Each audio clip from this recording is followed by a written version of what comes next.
नमस्कार। शुरुआत करते हैं बड़ी खबर के साथ। अलीगढ़ मुस्लिम विश्वविद्यालय के 100 साल पूरे होने पर शताब्दी समारोह का आयोजन किया जा रहा है। इस कार्यक्रम में प्रधानमंत्री मोदी ऑनलाइन शामिल हो रहे हैं। 56 साल बाद ऐसा मौका आया है जब कोई प्रधानमंत्री अलीगढ़ मुस्लिम विश्वविद्यालय के किसी कार्यक्रम में शामिल हो रहा है, जबकि इससे पहले 1964 में प्रधानमंत्री रहते हुए लाल बहादुर शास्त्री एएमयू के समारोह में शामिल हुए थे। फिलहाल अलीगढ़ मुस्लिम विश्वविद्यालय के 100 साल पूरे होने पर जश्न के लिए जबरदस्त तैयारियां की गई हैं। 100 साल पहले 1920 में इस विश्वविद्यालय का उद्घाटन किया गया था।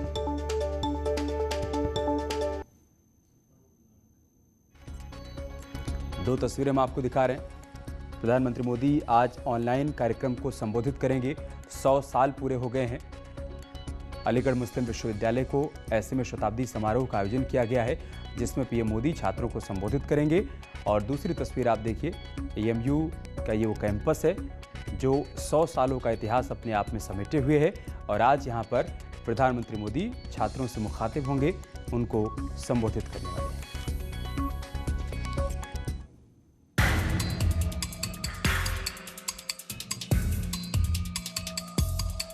प्रधानमंत्री नरेंद्र मोदी आज अलीगढ़ मुस्लिम यूनिवर्सिटी के शताब्दी समारोह में शामिल होंगे।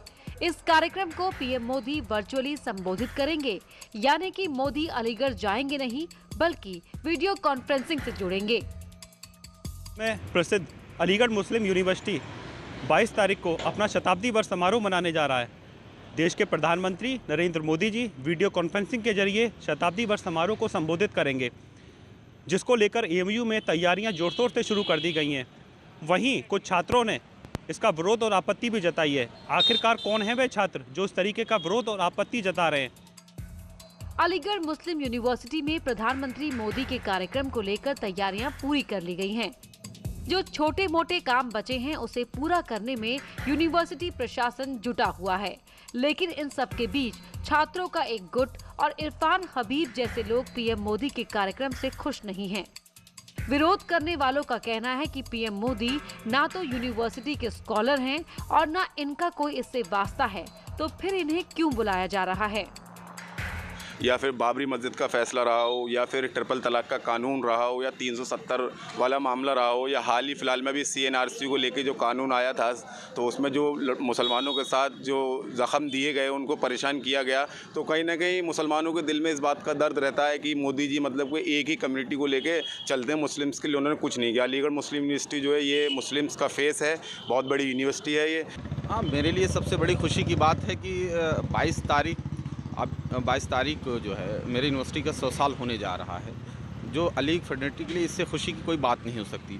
दूसरी खुशी की बात यह है कि हम उस जहाँ 100 साल होने जा रहा है, उसी 100 साल में देश के प्रधानमंत्री, जो देश की सबसे बड़ी कुर्सी है, वो मुझे एड्रेस करने जा रहे हैं। ये अलीगढ़ फैडर्निटी के लिए सबसे बड़ी खुशी की बात है कि जो लोग पीएम मोदी के दौरे पर विरोध कर रहे हैं, उन्हें ये जरूर सोचना चाहिए कि नरेंद्र मोदी देश के प्रधानमंत्री हैं। उन्हें कोई भी व्यक्ति आमंत्रित कर सकता है और पीएम कहीं भी जा सकते हैं। सिर्फ विरोध करने के लिए विरोध करना कहां तक जायज है? और इस मौके पर पीएम मोदी क्या क्या करेंगे, इस बात को हम आपको ग्राफिक्स के जरिए समझाते हैं। सबसे पहले पीएम मोदी ने डाक टिकट को लॉन्च करने की तैयारी की है। इसके बाद शताब्दी गेट का लोकार्पण भी करेंगे और फिर 10 बजे लोगों को संबोधित भी करने वाले हैं। ये उनका पूरा कार्यक्रम तय किया गया है। सबसे पहले वो डाक टिकट को यहाँ पर लॉन्च करेंगे। इसके बाद बाकायदा कार्यक्रम का आयोजन किया गया है, उसको भी प्रधानमंत्री मोदी यहाँ पर संबोधित करने वाले हैं।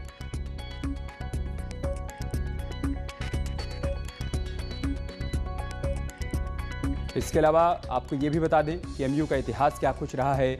1875 में एंग्लो मोहम्मडन कॉलेज की स्थापना हुई थी, तब इसको एंग्लो मोहम्मडन कॉलेज के नाम से जाना जाता था। सर सैयद अहमद ने कॉलेज की स्थापना की। अहमद खान ऑक्सफोर्ड जैसा कॉलेज बनाना चाहते थे। 1885 में इलाहाबाद विश्वविद्यालय से इसको अटैच किया गया और 1920 में कॉलेज को विश्वविद्यालय का दर्जा मिल गया। आज़ादी के बाद एएमयू को अल्पसंख्यक का दर्जा मिला। एएमयू में 300 विषयों की पढ़ाई होती है। 1155 एकड़ में ये कैंपस बनाया गया है। बिहार, केरल, बंगाल में भी एएमयू की शाखाएं हैं।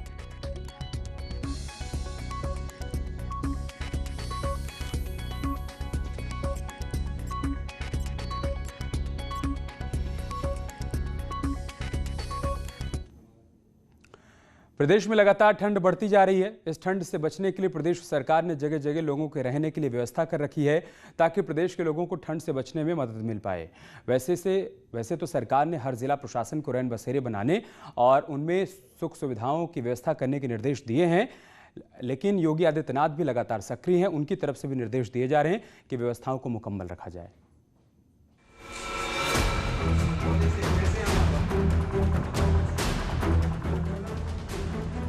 पीएम मोदी के संसदीय क्षेत्र में एक बार फिर से मुख्यमंत्री योगी आदित्यनाथ सर्द रातों में बाहर निकले और रैन बसेरों का जायजा लिए। सरकार जमीन पर देखने आ गई। साहब, लोगों ने हमारे निर्देश पर जमीन पर काम किया है या फिर नहीं। तस्वीर अच्छी थी, सुविधाएं बेहतर दिखाई दे रही थीं, लेकिन लोग इन सुविधाओं पर क्या सोचते हैं, इस बात को समझने के लिए योगी आदित्यनाथ ने काशी के रैन बसेरे में शरण ले रहे लोगों से बात की। आप कहाँ से हैं? चंदौली से। कैसे आना भैया? कोई दिक्कत तो नहीं? कोई दिक्कत नहीं। कोई पैसा तो नहीं मांगता है? नहीं, कोई पैसा नहीं। सामान चोरी तो नहीं होता है ना? नहीं साहब, अभी तक नहीं हुआ है। सुख सुविधाओं में कमी नहीं दिखाई दी क्योंकि सरकार की योजनाओं को प्रशासन ने जमीन पर उतार दिया था। लोग खुश थे उन व्यवस्थाओं से जिन पर उनको एतबार था। कोई शिकायत नहीं थी क्योंकि प्रशासन ने सरकार के आदेशों को बेहतर अमली जामा पहनाया था। और आपका? चंदौली के ही रहने वाले हैं? यहाँ पे काम करने के लिए आप आए? फिर यहाँ काम करके फिर रुक जाते हैं? कितने दिन में घर जाते हैं? वैसे ये पहली बार नहीं है। सरकार हर बार की तरह ठंड के मौसम में शेल्टर होम बनाने का काम करती है और इन जगहों पर लोगों को मूलभूत सुविधाएं देने का काम करती हैं। लेकिन जब सरकार लोगों के बीच पहुंच गई तो लोग इस बात से खुश दिखाई दिए कि कम से कम हमारी सरकार हमारे बीच आकर हमारे दुख दर्द को समझ तो रही है।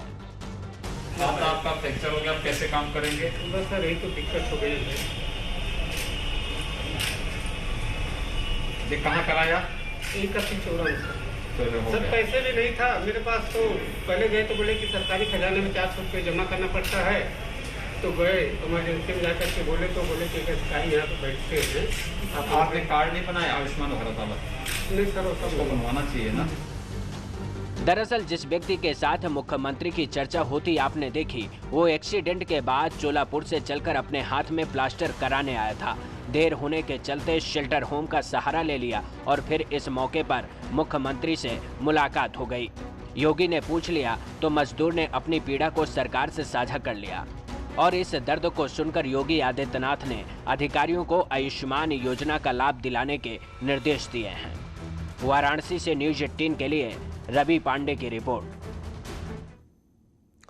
दरअसल सीएम योगी आदित्यनाथ वाराणसी के दौरे पर पहुंचने के बाद सबसे पहले मुख्यमंत्री पुलिस लाइन में सर्किट हाउस गए, जहां अधिकारियों के साथ काशी के विकास कार्यों पर अपडेट लिया और फिर जमीन में विकास कार्यों की हकीकत को देखने पहुंच गए। तस्वीरों में आप देख सकते हैं मुख्यमंत्री अधिकारियों के साथ मैप के जरिए समझने की कोशिश कर रहे हैं कि काशी में किस जगह पर कौन सा बदलाव किया गया है। इस हकीकत को समझने के बाद मुख्यमंत्री योगी आदित्यनाथ बाबा भोलेनाथ के दर पर पहुंच गए और फिर पूरे विधि विधान के साथ पूजा अर्चना की और शिव के दरबार से आशीर्वाद लेकर आगे अपने मिशन पर जुट गए। ये तस्वीरें हम आपको दिखा रहे हैं और यहाँ से संगठन के जो भी। और लखनऊ से आज की बड़ी खबर है। सीएम योगी आदित्यनाथ आज 2 बड़ी बैठकें यहां पर करने वाले हैं। सबसे पहले सुबह 9:30 बजे सूचना विभाग के साथ वो बैठक करेंगे, जिसमें कोरोना को लेकर स्टेटस रिपोर्ट भी देखेंगे और अधिकारियों को जरूरी दिशा निर्देश भी देंगे। इसके बाद शाम 6:30 बजे यूपी की खनन नीति पर बैठक करने वाले हैं। इस बैठक में प्रमुख सचिव समेत कई अधिकारी भी मौजूद रहेंगे। खबर है कि बैठक मंत्री आवास पर बुलाई गई है।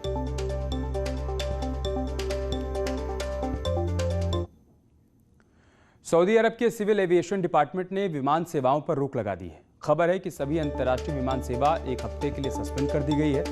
ये फैसला इसलिए लिया गया है क्योंकि कोरोना के मामले लगातार बढ़ रहे हैं। ऐसे में सिविल एविएशन डिपार्टमेंट ने लखनऊ से सऊदी अरब जाने वाली एयरलाइंस पर रोक लगा दी है। इसके साथ ही सऊदी अरब से लोगों को निकालने में जुटी विशेष वंदे भारत उड़ान को भी रोक दिया गया है।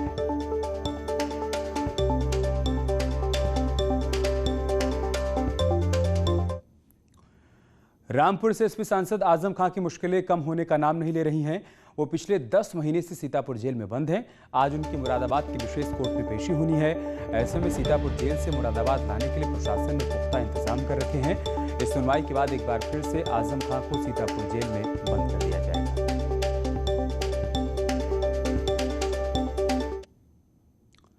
वैसे सरकार लगातार एक्शन में दिखाई दे रही है। प्रदेश में माफियाओं के खिलाफ योगी सरकार लगातार अभियान चला रही है। इस अभियान ने प्रदेश के तमाम माफियाओं के खिलाफ शिकंजा भी कसा है और बाहुबल के द्वारा कब्जा की गई जमीन को खाली कराने का काम भी किया जा रहा है। बाहुबलियों और माफिया पर योगी सरकार का शिकंजा लगातार कस रहा है। प्रयागराज विकास प्राधिकरण ने बाहुबली और पूर्व सांसद अतीक अहमद के करीबी अब्बास खां के अवैध घर पर बुलडोजर चलाया। अब्बास खां अतीक अहमद का बिजनेस पार्टनर है। पीडीए ने अब्बास के तरसुइया इलाके के घर को जमींदोज कर दिया। अब्बास ने करीब 800 वर्ग गज में बगैर नक्शा पास कराई ये कोठी बनवाई थी। योगी सरकार का ऑपरेशन माफिया लगातार जारी है। संगम नगरी प्रयागराज में माफियाओं के खिलाफ अब तक जो कार्रवाइयां हुई हैं उनमें ये 34वीं बड़ी कार्रवाई हो रही है और ये पहला है। देख सकते हैं ये बुलडोजर जो है ये आज अब्बास खान माफिया के खिलाफ यहाँ पर बड़ी कार्रवाई हो रही है और ये बाहुबली पूर्व सांसद अतीक अहमद का करीबी है। इससे पहले अतीक अहमद के बेहद करीबी अब्बास का सिविल लाइंस के मैक टावर को भी सील किया गया था। अब्बास खान 2017 में भूमाफिया घोषित हुआ था। काली कमाई से खड़े किए गए साम्राज्य पर लगातार कार्रवाई से माफिया बैकफुट पर आ गए हैं। दिल्ली में किसानों के चल रहे आंदोलन का आज 26वां दिन है। किसान जहां कृषि कानूनों को वापस लेने की मांग पर अड़े हुए हैं और सरकार कह रही है कि कानून वापस नहीं लेंगे। लेकिन इस बीच सरकार ने बातचीत के लिए किसान संगठनों को एक चिट्ठी लिखी है जिस पर अब तक कोई तारीख फाइनल नहीं हुई है। ऐसे में सवाल है कि आंदोलन पर कैसे समाधान निकलेगा।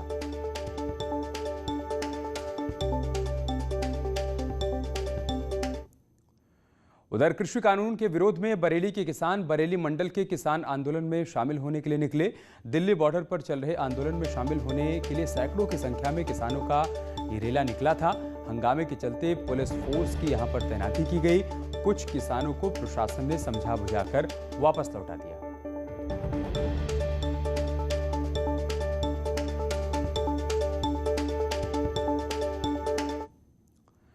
कृषि कानूनों के विरोध प्रदर्शनों के बीच न्यूज 18 नेटवर्क ने सबसे बड़ा सर्वे कराया।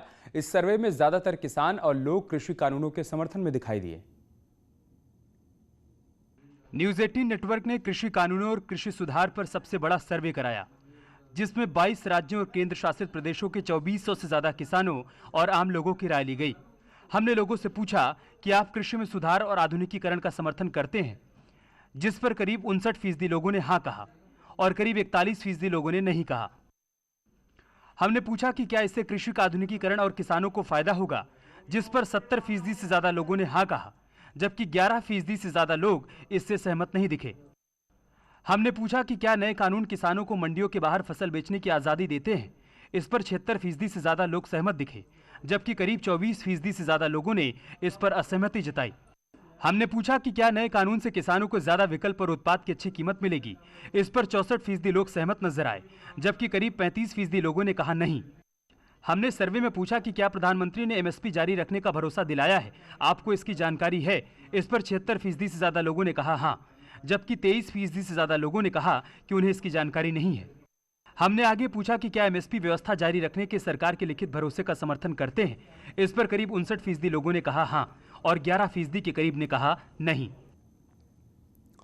इस सर्वे में हो रहे प्रदर्शनों को लेकर भी सवाल पूछा गया था, जिसके जवाब में 49% लोगों का यह मानना है कि किसानों का आंदोलन राजनीति से प्रेरित है। कृषि कानून पर न्यूज 18 नेटवर्क के सर्वे में ये बड़ी बातें सामने आई हैं। सर्वे में शामिल 61% किसान कृषि कानूनों के पक्ष में है। 53.6% किसानों ने नए कानूनों को फायदेमंद बताया। सर्वे में ज्यादातर किसान चाहते हैं कि प्रदर्शन खत्म हो। 48.71% लोगों ने माना कि कानून का विरोध राजनीति से प्रेरित है। 73.05% किसान कृषि सुधार और आधुनिकीकरण का समर्थन कर रहे हैं। 59% किसानों ने माना कि कानून वापस नहीं लेना चाहिए। 60.90% किसानों ने माना कि उपज की अच्छी कीमत मिलेगी। 69.65% किसान मानते हैं कि कानून से उपज मंडियों के बाहर बेचने की आज़ादी मिलेगी। 53.94% लोगों ने एमएसपी पर सरकार के लिखित भरोसे का समर्थन किया। 66.71% लोग पराली जलाने के खिलाफ अध्यादेश वापस लेने की मांग से असहमत हैं। यानी सर्वे से साफ है कि देश के सभी क्षेत्रों में कृषि सुधारों और आधुनिकीकरण को जोरदार समर्थन मिल रहा है। और इस बीच एक बड़ी खबर आगरा से, जहां पर चलती कार में आग लग गई है। कार सवार लोगों ने यहां पर कार से वो कूद नहीं पाए और जलकर उनकी मौत हो गई है। दर्दनाक हादसा हुआ है आगरा में। चलती कार में आग लग गई, जिससे कार सवार लोगों की जलकर मौत हो गई है। 5 लोगों की इस हादसे में जान चली गई है। बेहद दर्दनाक हादसा आगरा में। कार में बैठे 5 लोगों की जलकर मौत हो गई है। आगरा से बड़ी खबर हम आपको बता रहे हैं। चलती कार में अचानक से आग लगी और इससे पहले कि कार सवार लोग कूदकर बाहर निकल पाते, 5 लोगों की इस आग में जलकर मौत हो गई है। आग लगने के कारणों का अभी तक पता नहीं चल पाया है। शुरुआती जानकारी यही मिल रही है कि चलती कार में अचानक से आग लगी और जिस वक्त कार में आग लगी 5 लोग उसमें सवार थे। 5 लोगों की आग में जलकर मौत हो गई है।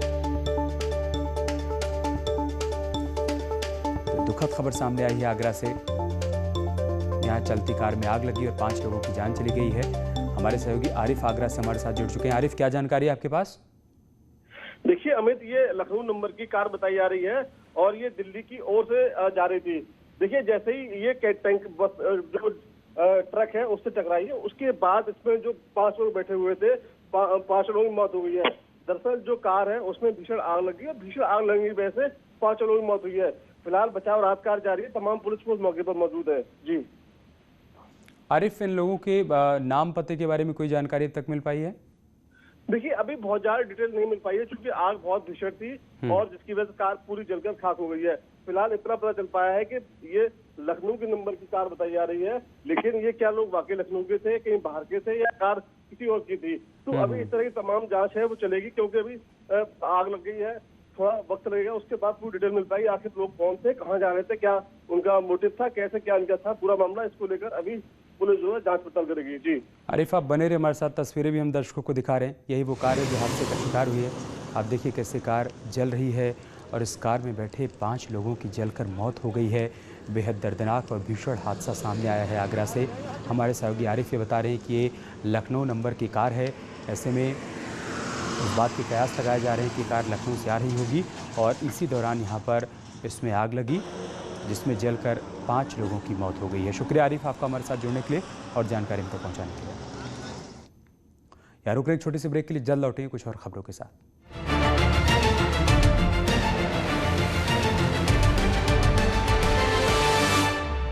पसंदीदा नेशनल न्यूज चैनल